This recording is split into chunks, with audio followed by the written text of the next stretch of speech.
super. Even your emails at this point, they kind of AI it to read it to you. I'm like, Jesus, can I edit it a little bit, but not the whole thing. Okay. All right, ladies and gentlemen, thank you all for being here. For those who I haven't met, I am Shawanda Manuel, the facilitator for the P4E program. I'm super excited to have the guests from P2P here.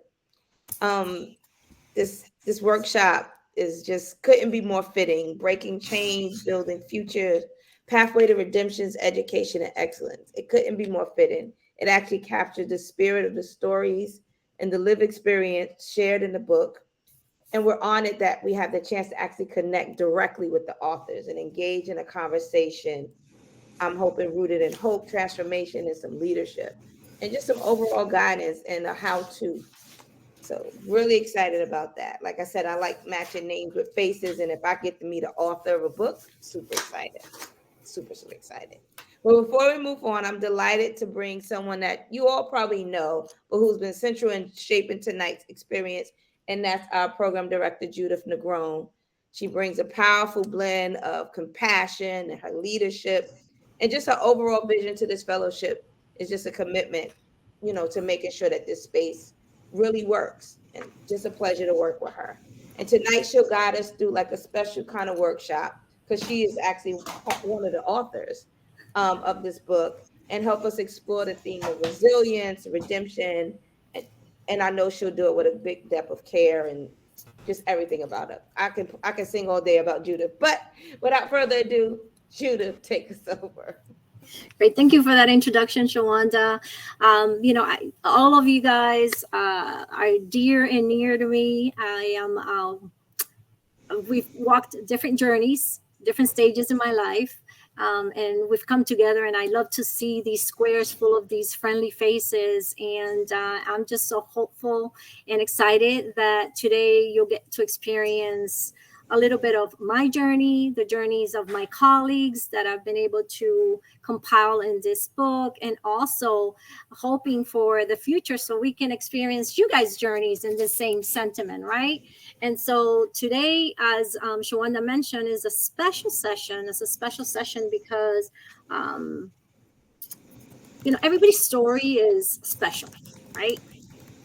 Everybody has their own story. Everybody has, their own experiences. Everybody's stories are special, in my opinion. And what we bring today is those who have been able to expose that story, those who have been able to tell that story. And what we hope from this is to encourage those who haven't told their stories to consider that, because stories have meaning. Stories resonate differently to everybody. And so that's why we want to make sure that as many stories are told so that people can relate and resonate with different individuals' perspective, different individuals' journeys. And so that's why I'm excited, because this has been a beginning of a few of us, a group of us. And so I'm hoping that this is not the end, and this is more books to come for more stories like you guys, each of your stories to be told. So I'm excited about that part. But today's session, I'm introducing this awesome book, and you guys have the link on there, and it's Breaking Chains and Building Futures. This book is a raw firsthand accounts from formerly incarcerated individuals who transformed their lives. In Breaking Chains and Building Futures, readers will find a compelling collection of motivational and inspirational stories from individuals who were formerly incarcerated. And so our journeys have that kind of like bond, right? We've all been in this space. We've all been impacted one way, shape, or form. These narratives highlight the transformative impact of education, mentorship, and personal determination. That's one thing that I think that we all can relate to, that personal determination. It seems to me like a lot of the glue that brings us together is this experience that we have lived. And so that determination to push forward, determination to succeed, despite all the barriers that we may experience during this journey, right? And so perseverance, which is something that I know in this fellowship is talked about a lot.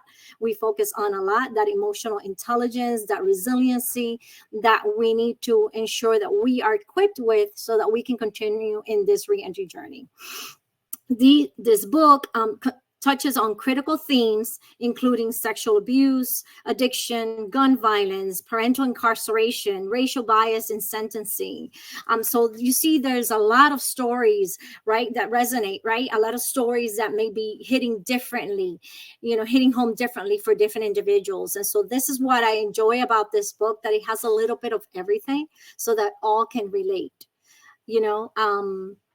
Though our stories are unique and different for each of us, the glue is that experience that gives us that resiliency and motivation to continue forth. And that's what keeps us together. So based on the experiences of participants, Dr. Andres, Prison to Professional Scholarship CEO and founder, which we're hopeful that he can make it today. Unfortunately, he was not able to make it, but he's got a wonderful story to tell himself as well. Twice PhD. I don't know how many degrees, a scientist, a clinician, a scholar, and a professor at university. So the organization that he has created has dedicated itself to providing opportunities for individuals who are interested in furthering their educational component, right? Their education, their schools, their access to higher education. And he does this not only from the inside, but also those who are transferring into this journey of reentry.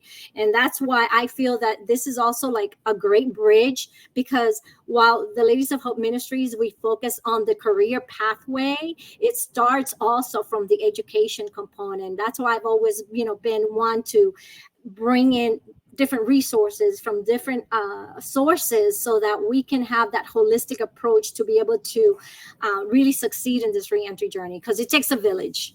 As you know, it takes a village, and resources come from different ways and different spaces and different places. And so when I find organizations such as the LOHM and organizations such as, Prison to Professionals that are doing some really awesome work, I love to bring them together. I love to be in that bridge to bring those resources together and access to our community of impacted individuals. But this is the bulk of the book.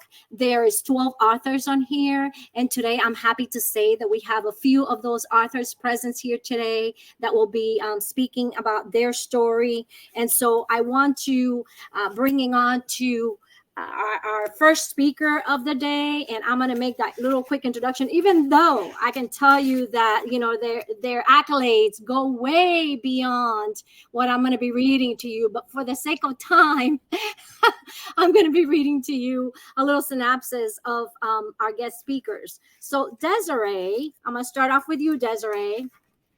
Desiree Riley is a P2P cohort participant from cohort 34, September 2023. She is from Philadelphia, Pennsylvania. Desi Speaks Riley is the mother of 5 wonderful humans, a social entrepreneur, a visionary, and an alumni of Ohio State University with a focus on helping to shape this world into a better place for everyone. She is a recent graduate of the Reform Advocacy Institute and a participant in the 34th cohort of Prison to Professionals. Desiree also earned place in the 2024 Ford Philanthropy Fellowship powered by Watson Institute. Woo-woo. Her most recent publication includes Felony to Freedom, Journey to Liberating an Institutional Mind. Desi spends most of her time traveling, homeschooling, and serving her community through the Mastermind Cooperative, a 501(c) personal development nonprofit she founded herself post-incarceration. Welcome, Desiree. You're our first speaker of the day. You will not be our last, but super excited to have you. And I know your podcast really reaches out there. So those who are also interested in that portion of it, I give you Desiree. Thank you so much, Judith. I appreciate you, and I thank you all for being here and for embracing us, and really excited about communicating with you all. I have some little ones trying to get in the door, so if you hear any ruckus in the background, it's my babes. But yeah, I'm ready.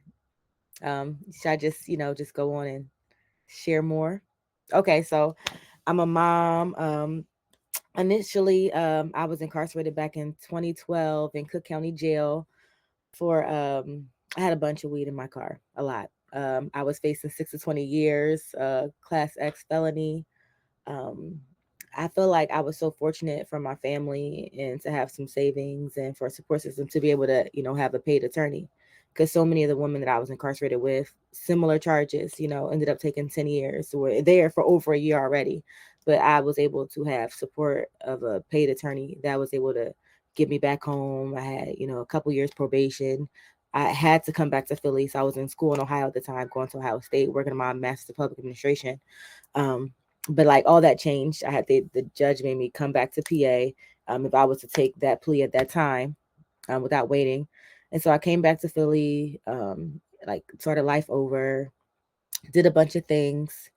A lot of it entrepreneurship based, of course, because how it is when you're coming back. It just feels like, even if you had degrees, it doesn't matter. Now you have a felony. And it wasn't just for possession, it was possession, manufacturing, and delivery. So of course I didn't go anywhere. I went to jail. Like, where did I deliver it? But it was a commercial at the time that was like, a bird in the hand is worth two in a bush. I was like, I'm gonna take my bird in the hand. I already missed my son's birthday. That was really hard for me. And I mean, a lot of y'all understand it. So I feel like I preach it to the choir to say, like, I wasn't there long. And so many of you have experienced worse than it is that I've even experienced. And so I feel very fortunate to be able to share my story this way. And I want to make sure I'm honoring the fact that, so many people's lives have been changed drastically. They've lost a lot of years, a lot of time with family, and I just want to make sure I'm honoring that. And a lot of my story is more so like to help young people not fall into the pitfalls that so many of us have in the past, because of the way society was set up. It wasn't one that was a level playing field. Like, we had to navigate so many things just to try to have a decent quality of life, or just try to, engaging in things to medicate ourselves from the past traumas and all the things, the systemic harms that have happened to us throughout our lives. And so we ended up being put in situations that felt like they destroyed our lives. And I feel like, nowadays in the age of AI and all these different technological solutions that we have, the playing field has been more level. So we can actually we can make a living, we can use a share economy and like social entrepreneurship and really find sustainable ways of living without engaging in harmful things for ourselves and our families. We have tools like BetterHelp. We can get, free therapy, or, connect with each other virtually. And so it's just so many things that technology brings to the table, to where we can really share and work on our mental health and connect with people all around the world, or, monetize our skill sets. And even just this space right here, like, our lived experience is so valuable. People go to college to learn about criminal justice for people who have only read about it. And it's just like, no, we're the experts. Like, we're the authorities on this. So we really need to take this and let this be our launching pad and our foundation to monetize our experience.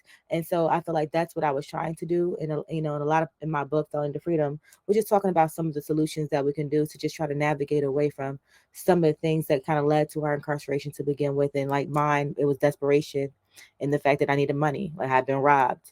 I was there with my son. I got locked up with my son. That's one great. I was locked up with my son, and he saw that I couldn't have a babysitter. I needed the money. Like, I didn't have a way to pay rent. Like, I didn't have a way to pay for school. So it was just like, but we shouldn't be in those situations. Like, where we have to figure out, we're going to sell weed, we're going to pay for school, we're going to pay for rent. And just having to make those difficult choices because we're trying to elevate our lives for the betterment of our future and our children. So I mean, I feel like I can go on and on and on about it.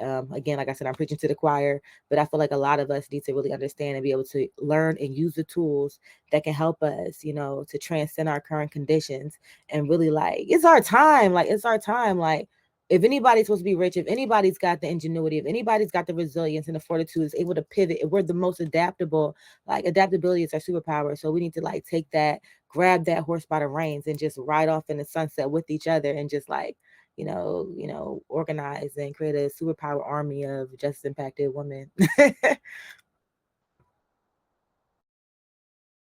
Thank you for being so transparent and sharing that experience. And it's had to have been hard, with your son's situation. And one thing that I always say this, is the hardest thing of, being incarcerated is being separated from your loved ones, and particularly being, inflicting that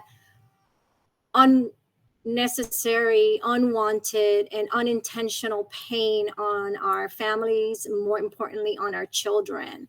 And so that's something that has really, really like resonated with me when it comes to the incarceration process, is the separation of our loved ones, but also our children, how they suffer through this process. I often say that they're the silent victims of these circumstances, because there's a lot of support that are received for the incarcerated individual. There's a lot of support received, post-incarceration, including in the reentry process.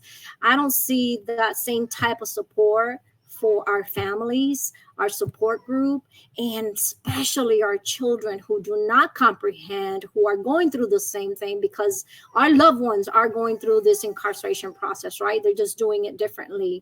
And even more so because they feel impotent and not able to help in any of this process, and not able to change or mediate the situation. So our children, especially when they're small, and especially in those developmental stages, that separation from the parents, and not to shame on the father, but it really takes even an additional toll on the mother because of the additional stigma that they experience when a mom is incarcerated.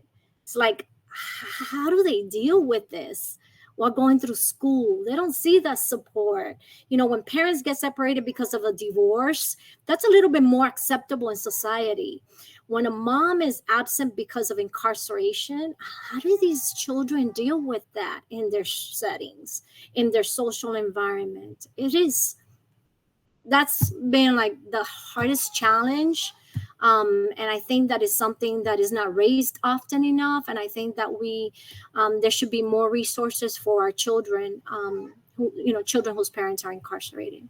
But thank you, Desiree, for bringing that up, for talking about that journey. I know you've brought up a lot of different subjects. That's one that really, it's near and dear to my heart. Thank you for listening. And we will leave like all the questions to after the speakers, so that we can give the opportunity for them to all tell their kind of like a little short synopsis of the story. And with that, I will then look forward to introducing Oswald. So Oswald is my neighbor. Not in a quick, like close proximity, but close enough that he is in Florida. And so whenever I see people who are in Florida, I'm extremely happy to say that, hey, they're my neighbor in this sense, because I so often feel so far away from the mainland, far away from everything that's happening in the nation. Florida is like a peninsula that I often say, this is not just a different state, but it's a different country altogether, particularly South Florida. So I'm happy to say that Oswald is close, is in Florida as well. So he's experiencing all the other issues that we experience as a state, in addition to the reentry process. He is in West Palm Beach, Florida. Oswald Newbold's journey from facing early life challenges to becoming a global advocate, and I can attest to that. I've seen him in many spaces. More often, I see him outside of Florida than in Florida. So we meet in all these conferences, and more often than not, they're outside of Florida. So go figure. He's a testament to resilience and transformation, born to teenage parents and navigating the economic struggles of the 1970s. Oswald experienced early exposure to racial prejudice and disengagement from education. Despite these hurdles, his life took a dramatic turn at 19 when legal troubles led to a life sentence. Prompting a profound decision to fight for change and embrace personal growth. Through mentorship, education, and sheer determination, Oswald re-entered society, overcoming systemic stigmas to secure a government job, okay, rise from management, and complete his college degree.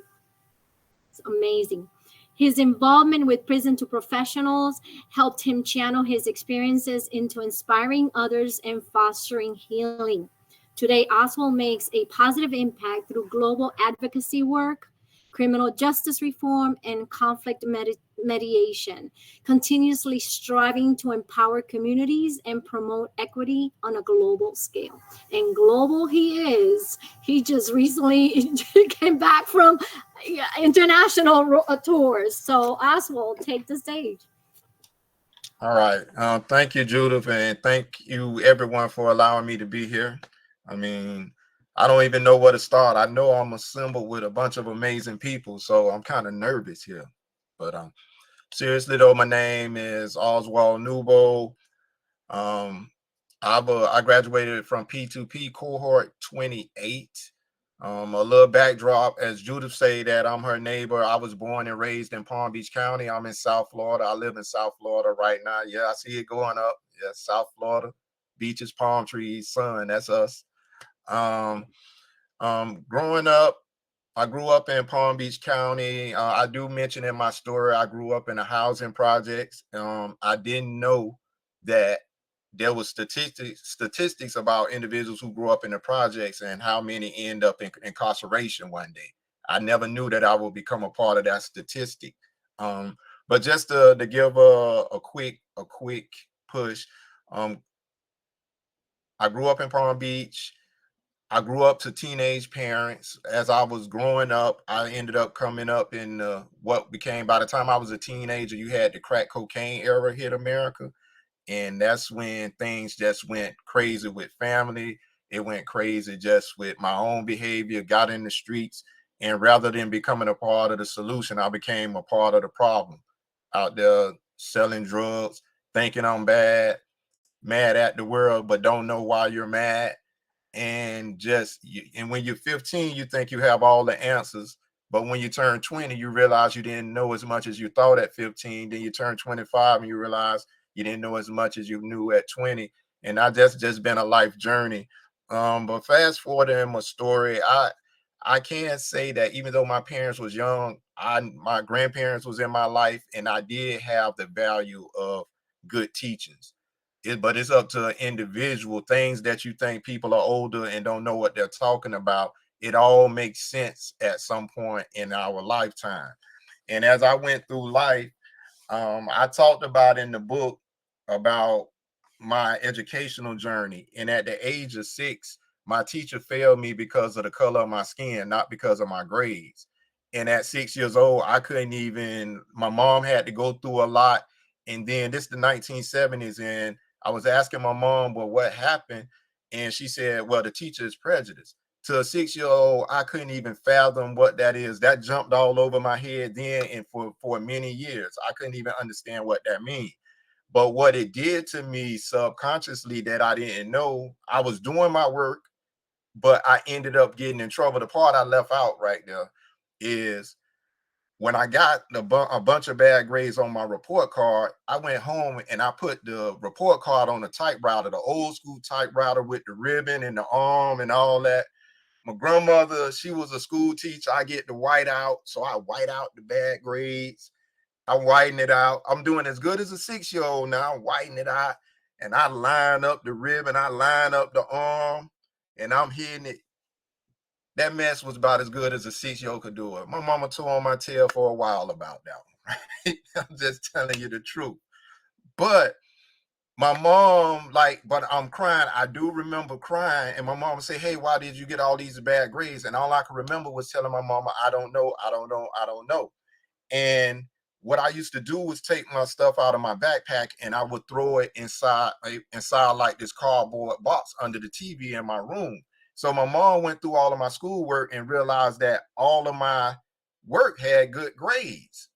So she trying to get a parent teacher conference to find out how did I get these bad grades, because from what she sees, she could only see good grades. She couldn't get the teacher on the phone. My mom just got frustrated. She went out there and took my work to the principal. And then when she told the principal what I did, he said, "Well, that was wrong and he can't do that." So at first they got on my mom. My mom said, "Yes, that's my issue, is I got all his work and his work say he should have a good grade. So how does this match up with this?" So the principal went down there. The teacher actually was rude to the principal also. And it just got so bad. It got so bad to when we left out, the principal said, "Hey, I'm going to change your son to a different class." And I was moved to another class. Again, my mom explained it to me in the end, but I couldn't fathom, I didn't understand anything about prejudice or race growing up. But what it did to me, it disconnected me from education because I did my work, but in the end, I got a whooping. I got a whooping because I changed my grades, but I couldn't understand how could I be doing what I supposed to do, but I still got in trouble. And what it did, I started doing just enough work to get by, and so that I could try to like not get in trouble, but I just couldn't figure it out. But long story short, it disconnected me from education. By the time that was in the first grade, by the time I was in the fourth grade, when I told my mom I started skipping class in the fourth grade, she wanted to whoop me now, but I did. I started skipping class in the fourth grade. um Went on to junior high school, just wanting to be cool. I went through school taking shortcuts from that point on. By the time I got to high school, I just wasn't even skipping classes. I was skipping school, like, for real. So it just was that bad. By the time I got to the 10th grade, it was so bad I wanted to drop out, but I didn't drop out. They were about to send me to an alternative school, but I was doing enough to stay there. And I would say this right here: the biggest mistake I made in my life, well, I left out a little part of the story. So when I was in middle school, junior high school, I met some guys that was cool, and but they was in advanced classes. Now all of a sudden, I saw you could be cool and not be a nerd, but also be smart. So I decided to want to do what these guys was doing, because they was cool, but they was in advanced classes, gifted classes, and everything. And I'm like, how can I get in these classes? So here go me, like me, I alter some stuff. I went on ahead and changed my own schedule and put myself in some advanced classes and gifted classes. And because when the school year starts, sometimes they have to change your schedule. And the guidance counselors or the administrators would just write it in there, and it'd be so sloppy. So I just followed their lead and wrote in the class I wanted to do. And I take it to the teacher. I say, "Hey, they changed me to your class." They be like, "Oh, another one." They just add me to the roll, and I sit on in class and go with it. And go with it. Now, taking them shortcuts in education, now it was a challenge to me in there. Like, I went and hopped in algebra, never had pre-algebra. I'm learning from scratch in there. I'm in over my head, but I want to make it, and I studied more and I learned something. If you put yourself in an atmosphere where the bar raises, you will reach higher, especially if you want to get it. I wasn't doing as well as those in the advanced classes because they had been in them all my life. But it did push me up because I got around people where the bar was raised, but I could still be myself. I make it out of middle school, I make it to high school. Now that's why I went back to this. All of a sudden, I get in high school, we want to chase the girls, we think we cool. I don't want to be latched down with homework. Now I want to get out of the advanced classes that I'm in now in high school. And I share this here because one of the biggest mistakes I made in my life, I went down to the guidance counselor. I said, "Hey, I want to get out of these classes. They too hard for me." The counselor was begging with me. She did not want to pull me out. She almost just said, "Hey, I'm not taking you out." And I like kicked up a fuss like, "Hey, it's too hard. I need to get out of these classes." And she say, why do you want to get out of these classes? I told her, I just want to be normal. I want to be average. I just want to feel like I'm a regular person.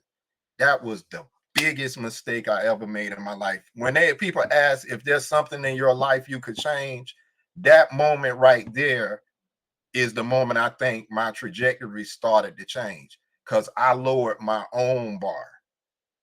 And when the people that I wanted to be regular and average like is the people that I grew up with in the projects that was now running the streets. So my bar went even lower. So if I would have, at that point right there, I feel that's when my life changed by saying, I just want to be regular. Worst thing. That's just my personal testimony. So fast forward through there, I go through school. I'm skipping classes. All of a sudden, I'm doing all the wrong things. By 10th grade, I almost was at an alternative school. I'm selling drugs. I'm just doing everything crazy. I make it to the 11th. I suppose I'm in the 11th grade. I'm skipped class so much, so I don't really know where I was. And I was about to, I remember a guy was sitting by him, and he was hustling. He was going to school by day, but hustling by night. And I say to him, hey, and I'm going to keep his name out of, but I say, hey, you don't want to drop out of school? And he say, no, man. He say, we in the 11th grade now. If we were going to drop out, we should have did that in the 9th. We too close to the end now. I'm like, yeah. And he say, yeah. He said, I don't do anything else. My mama going to see me March next year. And when he said that, it was a defining moment where I decided if I don't do anything else, I need to graduate because my mom deserved to see that too. Here's the problem. I done missed a bunch of credits. I got to go to summer school. I got to go to night school. It took everything in the world, but I marched on time with my class. I marched on time with my class. I made it to college. Now, I don't realize the opportunity before me. I get in college now, partying is everything else, unfocused. I always tell people when I wasn't in college, I was at college. So it's a difference. Me and Young, I wasn't in college, I was at college. But we're making decent grades, but I got into all the wrong things, and to the point where I ended up in my sophomore year, I got in trouble. To fast forward, I got in trouble, and I was in Leon County, Tallahassee, Florida. Should have took the plea. I'm 19 years old. I tried them people. They gave me life, and 15 years in prison. I didn't have a death case. They hit me like that. And yeah, I see the mouth open. Yeah, that my mouth will open the same way, right? And I did win an appeal. When I won an appeal, they took the life sentences away from me. And just mind you, in Florida, when they sentence you to life, it means you'll be in a pine box when you leave. Life means life.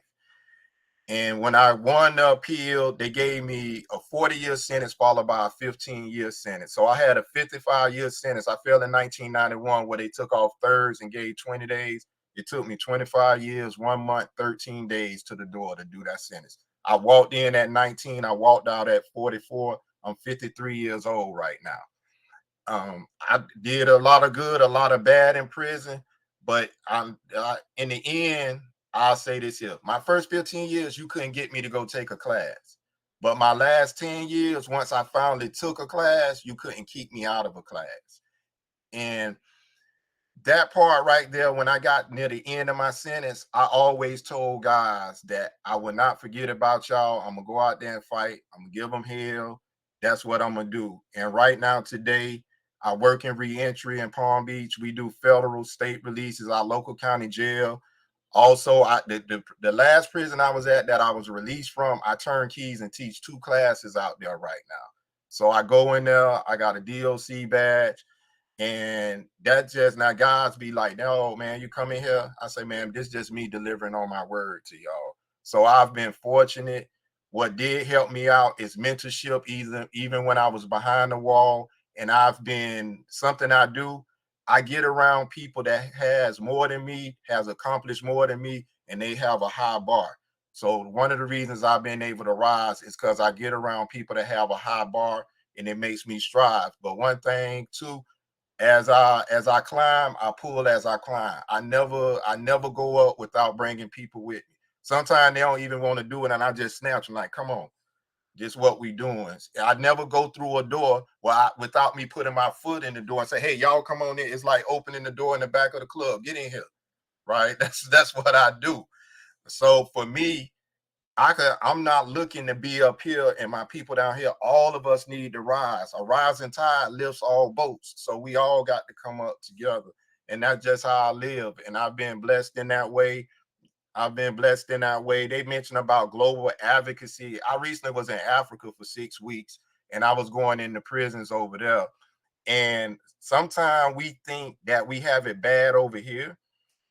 In Nairobi, I was in Nairobi, Kenya, and they have this thing when you get out, when you're convicted of a felony, before you get a job, you have to get this thing called a certificate of good conduct.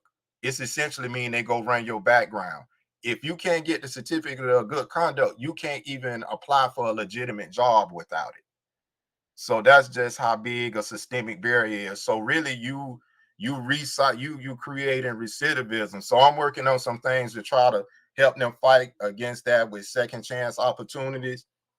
But I'm thankful. And the last thing, and I'm gonna throw this back to Judith because I know I've been talking a while. One of the things I was failing at, I wasn't putting my advocacy behind women, formerly incarcerated and formerly incarcerated women, and I have put it there more now. Even though women have a different set of issues, they have their challenges, it's unique. But one of the things is I do give my voice for fighting for those so that they can be heard. So that's what I do. And I do feel I was failing there. And I do have a home girl. When it hit closer to home, it sure enough open up your eyes. I have a home girl. She's been in for years. It was for them. She failed when she was 20. She's up for parole right now.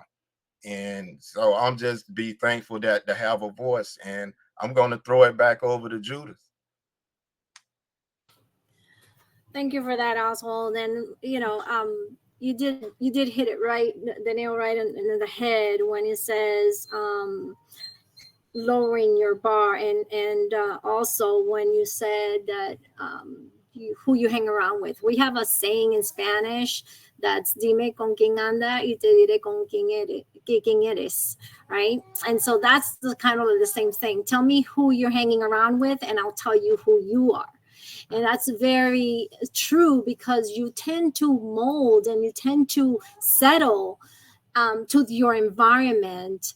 And so that's why you want to be in the most fitting and most aspiring environment. So, when you talked about lowering the bar, one of the things that I was very cognizant about while I was incarcerated is how lowered those bars are, and how, the norm is to do like the medium, or if not the least possible amount of work or anything.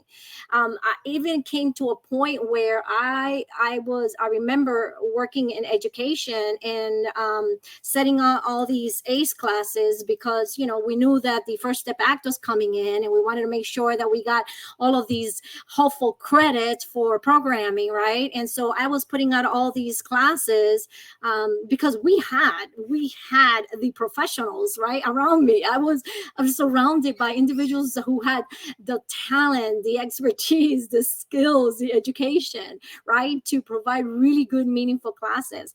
And I was told by the staff that we were putting out too many classes and that we had to lower our bar, and because we were making the other institutions look bad. This was in the largest complex in the country, Coleman, which has, a couple of, four facilities and one camp. So 5 overall institutions altogether. And so as a campers at that time, I had made it to be a camper. As a camper at that time, we were told that we were doing too much. And that the other institutions are frowning on us because we were making them look bad. So my response was like, at the end of the day, this is as low as our bar can go, because if we lower it any further, it's not going to equip us to what's out there waiting for us in the real world, right? So it's a matter of making that choice every day. When you're inside, you have two options, because when you come in a certain way. You're not going to come in the same. That experience changes us, and we have two choices to make. You either come out of that experience being bitter, or you come out of that experience being better. And so it's a choice for each of us to have made. And I'm just so happy to be surrounded by individuals like you who have been able to make it better. And despite this journey and this circumstance that we have all gone through, we've been able to succeed, and we've been able to open those doors for those individuals to see that there is possibilities out there despite that journey, right? Despite that, that hurdle, despite that negative experience. There's always ways to make it better. And so I'm just so happy that I am surrounded by, the people that I hang around with, those individuals that every day are making it better, not only for themselves, but for those who are coming after them. So thank you for sharing that story. And with that, I'll bring it on to our next speaker, and that is Lisa. So excited, Lisa, that you were able to join us. Lisa comes from Portland, Oregon. Lisa's journey is one of resilience and transformation after facing a tumultuous past, excuse my reading, including a standoff with police and years of incarceration. She found strength through faith, education, and her relationship with co-author Rachel, who is currently not able to join us, but I just want to let you guys know that they're like the dynamic duo. And Rachel is right now teaching in other sessions. So again, it's a matter of being able to divide and conquer, right? So this they do well. While in prison, Lisa immersed herself in spiritual growth and education, even becoming a GED math teacher. Her time in prison, especially in Oregon, was challenging, but it set the stage for a profound personal turnaround. Since her release, Lisa has been dedicated to reentry and higher education initiatives. She joined AmeriCorps to help build Project Rebound at Portland State University, which I'm sure many of you know of, and became deeply involved in advocacy for justice-impacted individuals. Her passion for education was reignited after reading Dr. Andres' book, which inspired her to pursue higher education, higher academic goals. Now Lisa is an alumni of the Prison to Professional Scholar program, actively contributing to the mission of empowering formerly incarcerated individuals. She serves on various committees and boards, working tirelessly to improve reentry services and educational pathways for others. Lisa and Rachel, who defied the odds of maintaining a prison relationship, are now role models in their community and beyond, committed to supporting others on their reentry journey of redemption and success. Lisa, thank you for joining us. Thank you for having me. Hello, everybody. So as I was listening to Oswald speak, which I always listen very carefully when he speaks, because it's something just digs inside of me, thinking, oh my God, how similar stories are, but also, I was reading this little excerpt in the front of my chapter that said, I said that poverty doesn't just limit your options, it steals your future before you even know that you have one. And then my wife said, and when you try to self-medicate the pain, they call it a crime. And when you get caught, they call it justice. So our story basically starts out, Rachel came from a very good upbringing and very stable home with good parents and siblings, and she had like a lot more protective factors than risk factors. She played softball. She was an all-star softball catcher, things like that. Me, on the other hand, I was born into a life of domestic violence and alcoholism and poverty, things like that. But throughout all of the bars that I tried to reach. And then when I heard Oswald say, you know, I just want to be normal. And then how many times I had said, you know, well, I just want to do this because it wasn't to the best of my capabilities, right? And I knew that deep inside, but I just wanted to be something else or like somebody else. However, I think that through my educational journeys, I was just bored in high school, bored in middle school. Like they didn't really challenge me enough. And then of course my parents started fighting, and then that was very devastating in my teenage years, because it wasn't my real dad, it was my stepdad, and he had adopted me when I was 8. What's funny is when I think about it, he's exactly 20 years older than me. So when I look at him now, I'm like, Dad, is this weird for you? That you're exactly 20 years older than me. So like, you were 28 when you came into my life when I was 8, and you wanted me. So that says something about him and his character, you know? And he's a very great man. But you know, I chose a different path for myself, right? And I ended up in a 3-hour standoff with the police, trying to make them shoot me because I was not going to prison. And that's how my chapter starts. I'd already been to prison once, and I was not going back because I knew what I had in store for me. I knew I had, at the very least, 120 months, which is 10 years. And being like, what was I, like 32? That was not the time or the years that I wanted to be in prison. However, my little brother is a decorated war veteran. He'd been to Afghanistan 3 different tours, and he didn't come back the same, as they never do. And when I had the standoff, I didn't know my brother was in that town. And he didn't live there. He lived like 2.5 hours away. He was not even supposed to be there. But by the grace of God, he was there, because when I called my mom on the phone and I heard his voice in the background, I hit my knees because I just knew it. I said, you know, of all the things in this world to make me do, you're going to make me do this time, aren't you? Because I couldn't do that to my brother. I could do it to my mother, and I could do it to whoever else was standing around there, but I could not do that to my baby brother that I raised. You know, I can't do that. So I hit my knees and shook my fist and called my mom back on the phone and said, I need to talk to that sergeant. And I got on the phone with him and said, please don't shoot me. I will come out. I do not have any weapons. I have nothing. I don't even have a nail file up here. So I said, I just want to hug my brother and apologize. That's how my prison sentence started out. I came down and hugged my brother, and he didn't talk to me the whole time I was in prison. His little daughter, I had a relationship with her. I wrote her and sent her craft items and things the whole time that I was in prison, but my brother would not speak to me on the phone. He was that mad at me.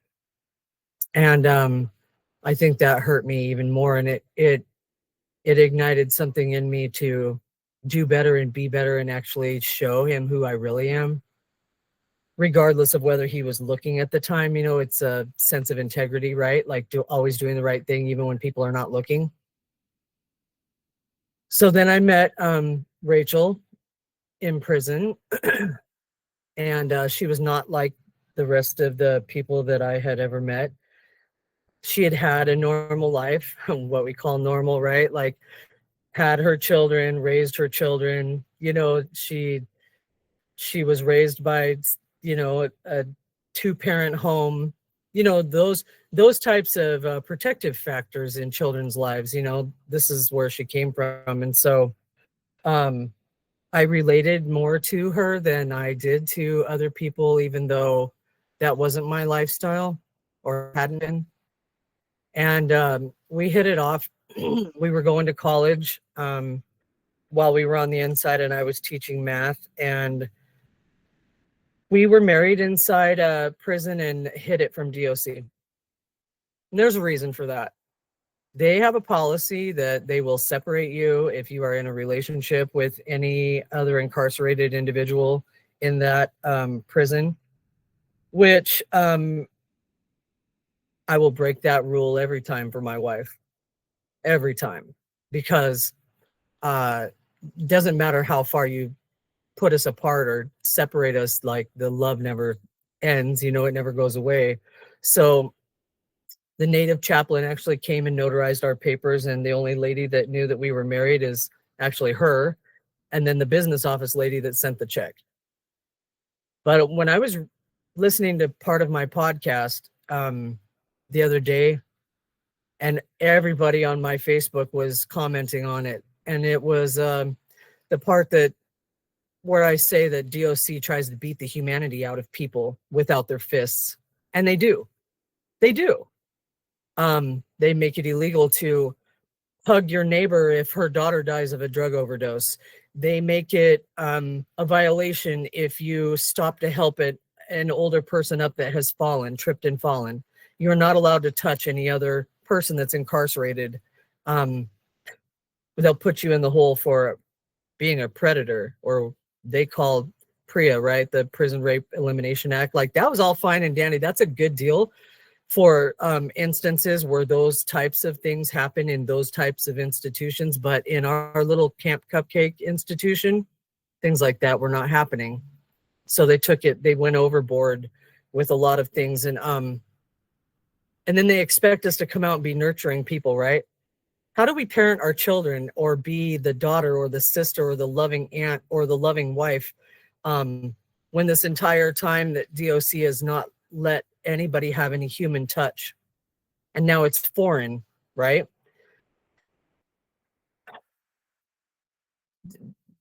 You're just creating monsters, like, when you do that, and monsters that I never wanted to be ever again. And so we hid a lot of things from DOC because of that, and hugged our side bunkie behind their backs, you know what I mean, when she was crying, or stopped and picked an old lady up, even if they told me not to or told me not to touch her, I'd do it anyways. However, when I read Stan's book, because I'd always wanted to be a doctor, I'd always wanted to help people and save their lives, and be the person behind the scene that they didn't even know is the one that did it, right? When I read his book and I realized that here this guy is formerly incarcerated, they were trying to put him away for life, and now he teaches at Howard, sits on the board at Howard, and has a very good career that he loves, and a fulfilling one, I wanted what he had, and I had to have it. And I was not going to settle for anything less, because he is the epitome of everything that I'd ever wanted to be, right? And so when I told Rachel, I said, I have to find this guy. I don't care what it takes. I will find him, and I will find out how he did this, and I will do it. And she found him for me the first week we were out. And she started talking to him, started creating this relationship with him. I chased him all over the nation for like 2.5 years, trying to meet up with him in person. And and so I finally ran into him. Like, we were supposed to meet in Atlanta, and I just missed him and met his whole crew. And they're like, why don't you sign up for this cohort? Why don't you do this scholars program? And I was like, do I get to see Stan? They're like, yes. And I said, absolutely, I will do anything. And that was like 6 o'clock in the morning on Saturday and Sunday mornings for 3 hours at a time for like 10 weeks. That was rough. But I did it. And I told him why I needed to see him and why. And then when I met him in person in BC, just kind of like we didn't even know each other was going to be at that particular event. It was like that was a sense of my belonging and where I wanted to be and where I needed to be, because being surrounded by him and his friends and other P2P people was really raising the bar for me, right? That gave me the opportunity to surround myself with people that were headed in the same direction that I was running, but I didn't know where to run, right? That's how this whole thing started. And then after I'd graduated, I became a mentor, and then just kept volunteering my time, and I kept showing up every single meeting, no matter what. And they couldn't get rid of me. Not that they wanted to, but they couldn't get rid of me because I would learn something new from the next person in the cohort. I would meet them and then fall in love with them and love them as people and keep them as resources, and they would keep me as resources. And then we would exchange information, keep up to date on policies and things like that. And so, you know, it's definitely been the one thing in my life that has been a life changer. But the other thing is this book. I never saw myself as an author, and I never realized, it still hasn't sunk in yet, really. And we've done book signings and, you know, speaking engagements, but truthfully, like, I have so much more to my story, and there's so much more to tell. And I finally got my foot in the door at OSP, which is Oregon State Penitentiary here in Oregon, and I'm getting ready to go in and see those guys. I'm taking some books in with me. They got me a permit to take them in and leave them there, because I'm trying to ignite the fire within the prisons. Because if you send one book into every prison, those people are going to pass it around like wildfire, and your phones are going to go crazy when they get out. They're going to want to know you, and they're going to want to know, how did you do this? And I feel like in a day and age where criminal justice reform is so, it's getting to be like no funding, right? There's no funding for anything, and they're cutting programs, slashing programs everywhere. And so that's pretty much on the back burner for people. We just have to, you know, stay strong and stay the tight-knit group that we are. And I do things out of my own pocket most of the time, because where I'm at here in Portland, it's really controversial right now between the political landscape and just the landscape of the people. And so it's a very harsh environment to live in. And so I focus my energy elsewhere and not so much in my local area, because I would just be bashing my head against a brick wall and not getting anywhere. It's all about timing, right? You can't bring something to somebody if they're not willing to listen to it. And so I'm just kind of waiting for things to settle down just a little bit, because I will be heard. People do hear me. They will hear me. I make sure of it. And so now I sit on all kinds of city, state, county boards. I never thought I would be at the parole and probation office, and they're calling me to ask for help. You know, they're asking me to help their people, and I love that. And I love to help people. And I love to be a part of this book, and these co-authors are now my family members. And I'm so sorry that you missed my wife. She's a very special person, and she's a very good compliment to me. So thank you for listening. Thank you, Lisa, for sharing your story. And I also miss your wife. And you're right, you guys are a great compliment to each other. I love when you mentioned that you guys are like polar opposites when it comes to your upbringing. You know, you came from a space of like, conflict or whatnot. And she had all those resources available to her, at least, you know, what we call normal life upbringing. And that just kind of brings highlights to what we mentioned at the very beginning, is like everybody's journey is different. Everybody's stories may look different, but you know, these are the stories that need to be told so that people can resonate and they can find one that is in line with themselves, right? Like I myself, I always say my story is different, but yet the same. It's different because I had the opportunity to have the resources. I had the opportunity to come with a great support system in this journey. I had the opportunity to have that educational background and access to resources, and that's not the opportunity that many people while I was incarcerated had in their upbringing. But that just gave me more motivation to be that bridge, right? To ensure that those who did not have those opportunities were able to gain access to those opportunities. Because even with those resources, even with those opportunities, even with that different lifestyle, even with that normal upbringing, I still ended up in prison, right? I still ended up in prison. And it's been a difficult journey in my reentry process. I still struggle as well. So imagine those that don't have those resources and opportunities, how much more of a struggle, right? In this reentry journey. And that's why I hope that we see value in the work of advocacy, value in the work of being a bridge. I always say, if I dismantle anything, is I am here to dismantle the silos that exist in this work, because it takes a village. We all need to come together to provide those resources. There's strengths in everybody's possibilities, opportunities, organizations, and resources.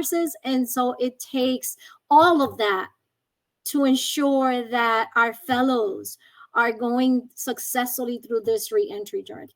And that's what I hope to always be, a bridge in that. And that's why I was excited about this session, excited about bringing these two different organizations together, one in the space of career and workforce development, and the other one in space on education and, and schools. And because they all come together in a way of ensuring that we provide all those opportunities and resources for individuals that may be lacking them, and they are in this reentry journey, in this journey that, as you can imagine, I have colleagues that have been home for 20 years and they still struggle in this reentry journey. I'm not going to sugarcoat it. It gets better in a sense that you get used to it and you learn how to overcome the barriers that you encounter. You will continue to overcome barriers. And so what we hope to do is equip all of you guys with that perseverance, that resiliency, that emotional intelligence, and that drive to continue on to succeed in your journey. And I hope to be reading one day all of you guys' chapters, like I hope that you guys will be reading ours. We demand a seat at the table. We demand a seat at the leadership table. We demand a seat at the funding table. We demand a seat at every table. High impact authorship. And this is what my hope is for each one of you.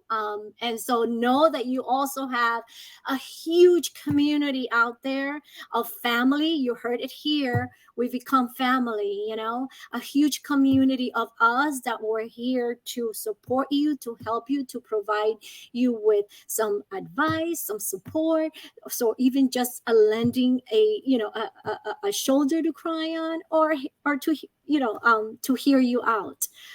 We may not have all the solutions, all the opportunities, all the resources, but certainly as a collaborative effort, we can give you some real good equipment to get your journey started. So with that, I'll open it to the floor for any specifics that the fellows may have to ask our authors on. Thank you again, Judith. And just to echo Judith, this is an open space for you all. Any questions, insights, reflections, this is your time to connect directly with the authors. So feel free. If there is none, no pressure as well. But I just want to open the space. And also to the authors, thank you again for your time, your willingness, and just your energy. And I'm overwhelmed by your willingness to share your story, because I'm learning in my journey that telling the story is okay. We got to get beyond and, forward of that stigma that we create for ourselves. So thank you for doing that. I think we have a few hands up. I see Cassandra. Cassandra, are you there? All right. I can't hear you, but you get your volume together, and Marianne, you can go now. Oh, I have a question. First of all, thank you, everyone. Judith, Oswald, Lisa, and Desiree.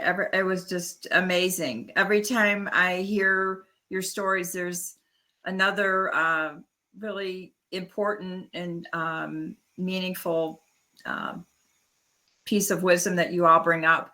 I have a question for Desiree, and you made a point about how technology is leveling the playing field, and I have been studying a lot in addition to my criminal justice, studying more on the technology side, hoping somehow those paths can come together in a way that's helpful to our community. I wondered, what your thought and more the attitude about it, because I'm really refreshed to hear the voice that says this can be a game changer for, I think, for women, especially in our community. And I just wondered your perspective a little more on that.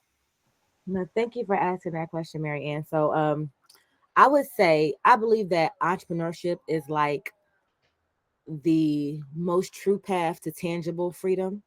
Because of course you can have a high paying job, but a lot of times they call it what, the golden handcuffs. So you can maybe able to land a job, but you're not setting your own schedule. You're not like, developing your own KPIs and outcomes and all those type of things. But one thing that I did when I decided to leave corporate America, I ended up getting a really good job. The best job I had, even after I got out, I got a good job. I was like, I can't sit here at this front desk at this Black female-owned asset management firm, $12 billion assets under management.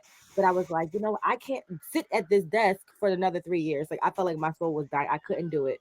So I was like, but at the asset management firm, I'm taking in all the content I'm learning. I'm like, we're getting Financial Times, we're getting the Wall Street Journal. I'm watching every day. I'm at the front desk, so I'm watching Financial Times, I'm watching Yahoo Finance and Bloomberg every day. I'm seeing Bitcoin $10. And I'm watching these young people talking to these Bitcoin enthusiasts, the young folks, the early adopters, the people, the innovators, telling them how this is a waste of time, it's a scam, all this other stuff.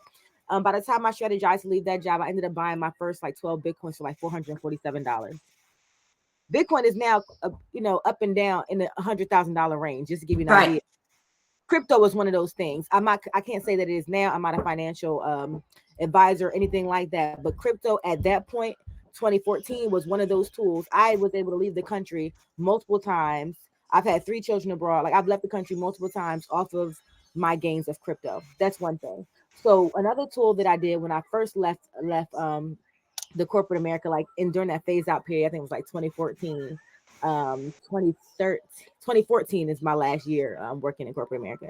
I decided to do Airbnb. It was relatively new to me, but it was new. It was like people are still using air mattresses. You're still, you're still putting signs with 5-star review. Like it was still more of that engagement. People would come in, y'all would share meals together. We also did couch surfing, which was free.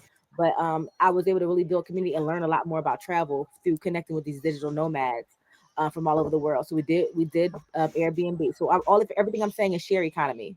Things that you could just go on, use the assets you have to monetize them. We did relay rides. So relay rides, you rent out your vehicle. We had a Jeep Wrangler, this and the other. I was renting out for $50 a day, blah, blah, blah. Relay rides is now Turo. So if you know Turo, that was once relay rides. Okay, so that was another thing. So just finding the technology. Another thing that we did was dog vacay and Rover. We were dog sitting. So it might be $20 to watch somebody's dog for the day, maybe $50 to watch it for the night. No, wait, I'm so sorry to interrupt you. It's called dog what now? Dog vacay. So all this is back in 2014. It probably still exists, but at that time it was called dog vacay, and the other one was called Rover. So dogvacay.com or rover.com. They were both apps at the time. These are all the tools that we used before we left the country. We ended up moving to Belize for a few years, went broke, was starving. It was crazy. But I'm just saying it worked for, when we needed it. Bitcoin went back down a bit. I sold almost all of it. Got into other coins at this point, meme coins were out, Doge. I probably put maybe $100 into Doge one time before Elon Musk tweeted about it. I put $100-something into it. Probably by the end of the year, it went to $6,000 just because of a tweet from Elon Musk. So just looking at the macro, seeing what where the trends are going, putting a little bit into it and seeing what happens. So I would just say, just kind of looking at the macro, following trends, seeing what Gen Z is doing, seeing what they're into, and just kind of riding the waves, not with all your funds, but whatever you have liquid. Well, thank you. The entrepreneurial spirit's pulling at me, even though I'm still in college. So you're an inspiration, and thank you for. I mean, your ingenuity and everything is impressive. So and it takes courage and brains to do it. So thank you. Thank you. I appreciate you. Thank you, ladies. Is there anyone else who have any questions for any of the authors or comments, reflections? I would like to say thank you guys so much for coming in and honestly being very much transparent, because I can't say we, but I've gone through a situation where people come in and try to be so fake and try to be bigger than the picture that it really is. And you all came in, yes, I went through X, Y, and Z. Yes, I've did this. Yes, I've did that. But guess what? This is where I am today. And also listening to everyone talk, it makes me even want to more kind of shift my guidance to where people are already doing this stuff. People are already giving back to the community. People are already, putting themselves in positions to where they can help others. So I really want to thank you, and I definitely appreciate the time that y'all took out to even, come talk to us. Thank you, Diamonds. Miss Cam? Hey, can you hear me? We can. Oh, okay, great. So Oswald, Desiree, Lisa, thank you so much. It's very encouraging, and I believe all three of you touched on the fact that in some way that we are going to have to be able to do this for ourselves. Yeah. And not and honestly, having received services from multiple agencies over in multiple states, we can do it better, because there is nothing as discouraging as sitting across the desk from someone who is clearly just there for the paycheck. And when I say there for the paycheck, they're barely there. Like, their body is there, but their spirit, their humanity left the building a long time ago, if it ever even arrived. So I'm finding myself in a very, after working in nonprofit world for a long time, very disillusioned. But I think that the landscape right now is set for us to be able to do for ourselves and connect with those needs. Whereas we're not, one of the things I used to hate is that they would give a client a reference to go somewhere, but never even check, are they still servicing that group of people? Are they still serving that demographic?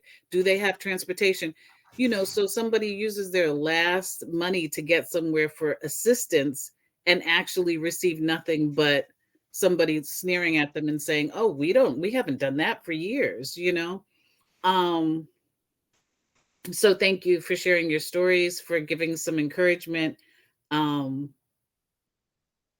and all three of you are badass, so thank you. Appreciate you sharing.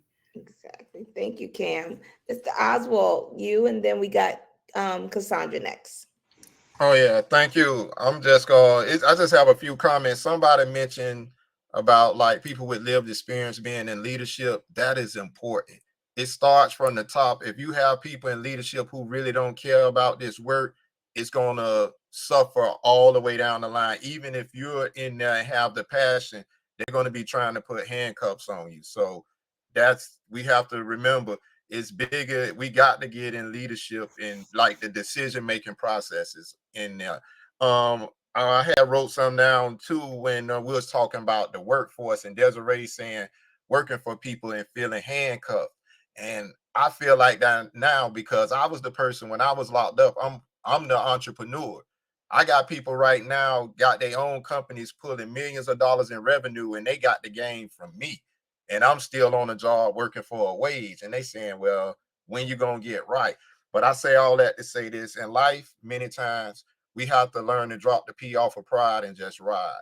For me out here, the reason I do the work is because I get to help my people that's impacted by the system. If it wasn't for that, I would have been walked away from it right now. So I had a blessing of helping federal, state, county jail. I work for an agency that has a budget, and they give me creative control of programs. So in that in itself, I'm working on my craft. I will walk away, but for me, I'm tired of this, and this something. This why when we was talking about the workforce, something came to my mind, and that's why I talked about leadership. We can't allow people to tokenize us too. They'll try to bring us on stuff to say they got somebody with lived experience just to use us like a token piece. Don't let anybody use you like a token piece. It don't go like that. They bring me in like a token piece, they gonna run me out of there because I'm not gonna do that. But also we have to just look for people will pimp us for our passion. If people know you're passionate about something, they'll use that for you, always call you in. And if somebody told me, say, Oz, as long as you're free and you're good, your phone gonna stay ringing like that. So we have to all realize people are pimpers for our passion, and I'm just sharing those for people on their journey too. Everybody's not going to be happy for your success too. Sometimes it's even your own family members, and that's a struggle piece for us where we're doing the right thing, we're elevating, but the people that we think love us or should be happy for us because they know what you've been through, it becomes that. So some people struggle with that acceptance there. So just understand, everybody not going to be happy for your success and along this path. So just keep that going. And I'm just thankful to be here. And the last couple things I'll share. When I got out in 2017, my first job paid $9.05 an hour. That's no money. It was $330 for a 40-hour week after taxes. I brought home $290 on a Friday. But I was in prison and worked for free, so I took that little 290. I did better with the 290 than I do making more money now, because I wasn't afraid to say no back then, and I stayed within my means. But guess what? I knew I was bigger than $9.05, but my pride said, I'm going to take this job. I don't have no resume. I don't have any work experience. And I tell the guys in the prison when I go do it, I say, look, even if it's a part-time job, get that word unemployed from by your name. You're not going to be able to do anything out here with that word unemployed by your name. So get employed by that, even if it's just a part-time job. But again, thank you. And I just wanted to share that because some of the struggles I see, sometimes we get it going, but when we start to get those little bumps in the road, sometimes it knocks some of us off. We don't know how to take that. So I'm just telling y'all, be strong. And if you get around the right people that's always trying to elevate you, because what happened in the beginning, people don't want to be around. You'd be like, oh, he just got out of prison. Oh, she just got out of prison. Oh, she just got out of jail. He just got out of jail. But once you start doing things, now people want to be cool with you because they're hearing your name in the buzz. So now you got these fake people all around you who was talking about you like a dog, sending your mug shot around, texting it to other people. I had that happen to me because when I got out of prison, I was at the city. I hadn't been out 2 years. I went into management like 19 months after I was home. I was over a $2 million budget in my division. They hated me in there. The guy's been there 15 years, 16 years. It was public works. And like, dude's like, man, you don't deserve that. I'm like, what you talking about? Man, there's people been here longer than you. They deserve a chance at that. I say, man, please, you ain't seen more for yourself than the weed eater for 16 years. What you talking about? Like, get out my face. I had to call it like it is, but everybody not going to be happy for your success, but you have to stay strong and get them people who support you and elevate. And again, I pass the mic back to our MC, Miss Shawana. Thank you, Mr. Oswald, for dropping them gems. Thank you. Miss Cassandra, you have the mic. Finally, right? Well, I just wanted to say just congratulations to you all. Des, I see you. Great job, Des. Oswald, thank you for all those anecdotes you shared. I'll be keeping some for myself.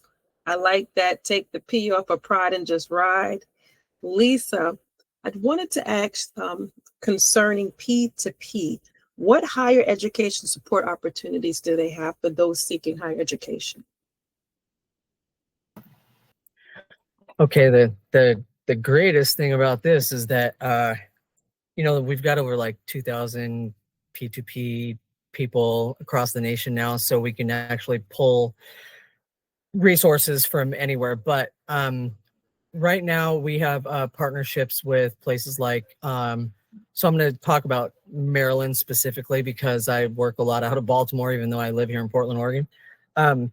So like Goucher, so there's a Goucher, BCCC, and actually since Stan works at Howard, teaches at Johns Hopkins, teaches at Georgetown, like there are support, or there is support for people in that area trying to get into college, whether it's a 2-year or 4-year university, whatever. And if we don't have somebody that's asking from that particular area or in that particular area, he's got a roster list of all of us from across the nation and then we take it upon ourselves to help those people.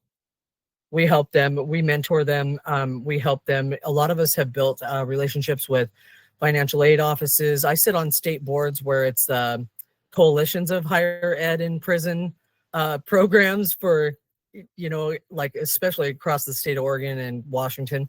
But so I'm able to help those people because I know all of those people. And even if I don't know them, I'm going to be the one that is going to call and try to make arrangements for appointments for them, you know what I mean? And try to give people some background information on them that way. Because let's face it, when you get out of prison, sometimes you don't know how to talk to people.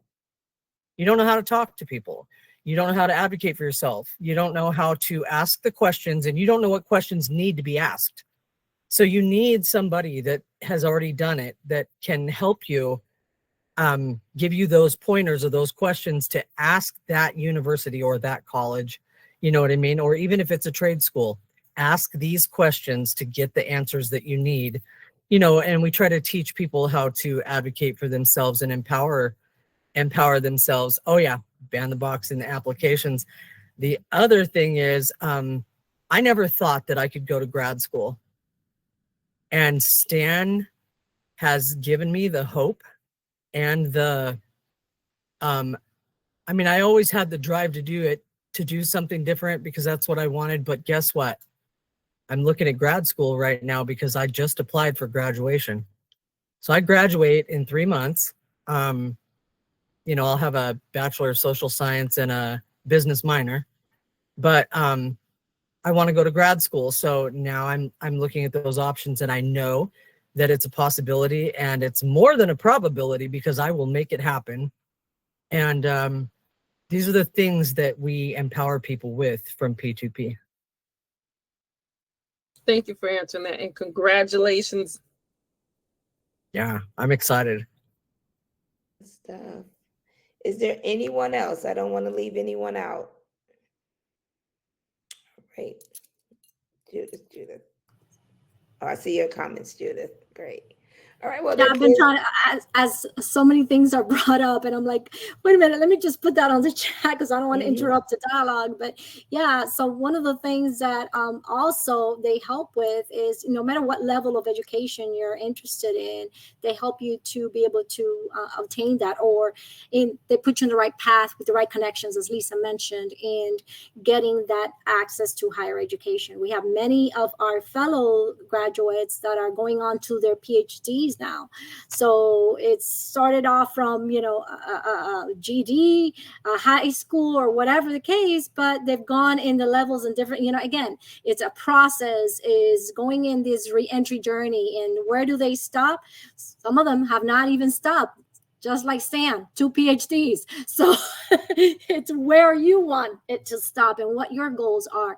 But the great thing about it is, kind of like the LOHM, they provide you additional resources. It's not just a cohort, but it's the family that you are being exposed to, the network of opportunities that you are being able to access, and that incredible support of the graduates themselves, such as us, that we're here to provide that guidance in those journey for those individuals coming behind us.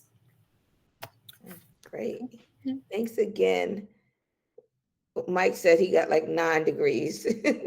If no one's reading the comments, Mikey, thank you so much. He's in the background.